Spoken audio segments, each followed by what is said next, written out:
Hello दोस्तों, आज हम आपके फाइनेंशियल मैनेजमेंट के सबसे महत्वपूर्ण पहलुओं में से एक के बारे में बात कर रहे हैं, बजट बनाना और बचत। चाहे आप सभी अपने करियर की शुरुआत कर रहे हों या पहले से ही अच्छी तरह से स्थापित हों, एक ठोस बजट और बचत योजना विकसित करना आपके फाइनेंशियल गोल्स तक पहुंचने के लिए महत्वपूर्ण है। आज के अपने इस वीडियो में हम आपके फाइनेंशियल मैनेजमेंट के महत्वपूर्ण पहलुओं को समझाने के लिए 4 स्टेप्स का यूज करेंगे, जिसमें सबसे पहला स्टेप होगा अपनी खर्च करने की आदतों को समझना। एक सफल बजट और बचत योजना विकसित करने के लिए पहला कदम अपनी खर्च की आदतों को समझना है। कम से कम 1 महीने के लिए अपने सभी खर्चों पर नज़र रखें, जिसमें किराया या बंधक भुगतान जैसे निश्चित खर्च और किराने का सामान, मनोरंजन और बाहर खाने पीने जैसे परिवर्तनीय खर्च शामिल हैं। एक बार जब आपको अपने खर्च की आदतों की अच्छी समझ हो जाती है, तो आप उन क्षेत्रों की पहचान करना शुरू कर सकते हैं जहां आप कटौती कर सकते हैं और उन बचत को अपने बजट में या अपने बचत खाते में रीडायरेक्ट कर सकते हैं। Now the step number 2, realistic budget लक्ष्य निर्धारित करना। अब जब आपको अपने खर्च की आदतों की बेहतर समझ हो गई है, तो अब यथार्थवादी बजट लक्ष्य निर्धारित करने का समय भी आ गया है। अपने खर्चों को 2 श्रेणियों में विभाजित करके शुरुआत करें, आवश्यकताएं और इच्छाएं।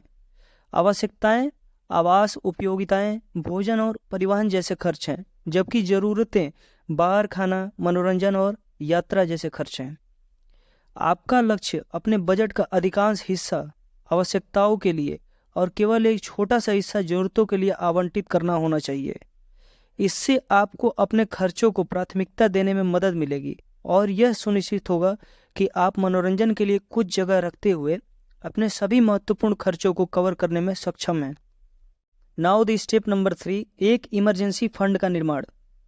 बजट और बचत का सबसे महत्वपूर्ण पहलुओं में से एक इमरजेंसी फंड का निर्माण करना है। यह एक बचत खाता है जिसका उपयोग आप अनएक्सपेक्टेड एक्सपेंसेस जैसे चिकित्सा आपातकाल या अचानक नौकरी छूटने की स्थिति में कर सकते हैं। आपका इमरजेंसी फंड इतना बड़ा होना चाहिए कि वह कम से कम 3 से 6 महीनों के लिए खर्चों को कवर कर सके। इमरजेंसी फंड बनाने के लिए शॉर्ट टर्म में कुछ त्याग की आवश्यकताएं हो सकती है, लेकिन लॉन्ग टर्म में यह बहुत ही कारगर साबित होती है। एक सॉलिड इमरजेंसी फंड होने से आपको यह जानकर मानसिक शांति मिलेगी कि आप जीवन की अनएक्सपेक्टेड चुनौतियों के लिए तैयार हैं। नाउ द स्टेप नंबर 4, अपने भविष्य के लिए इन्वेस्ट करना। अंत में एक बार जब आप एक सॉलिड बजट और इमरजेंसी फंड स्थापित कर लेते हैं, तो यह आपके भविष्य के लिए इन्वेस्ट के बारे में सोचना शुरू करने का समय है। इन्वेस्ट करने से आपको समय के साथ अपना धन बढ़ाने में मदद मिल सकती है और यह सुनिश्चित हो सकता है कि आप रिटायरमेंट के लिए बचत जैसे अपने लॉन्ग टर्म फाइनेंशियल गोल्स तक पहुंचने में सक्षम हैं। स्टॉक, बॉन्ड और म्यूचुअल फंड सहित कई प्रकार के इन्वेस्ट विकल्प उपलब्ध हैं। आपके और आपके फाइनेंशियल गोल्स के लिए कौन से विकल्प सही हैं, यह निर्धारित करने के लिए एक फाइनेंशियल एडवाइजर के साथ काम करें।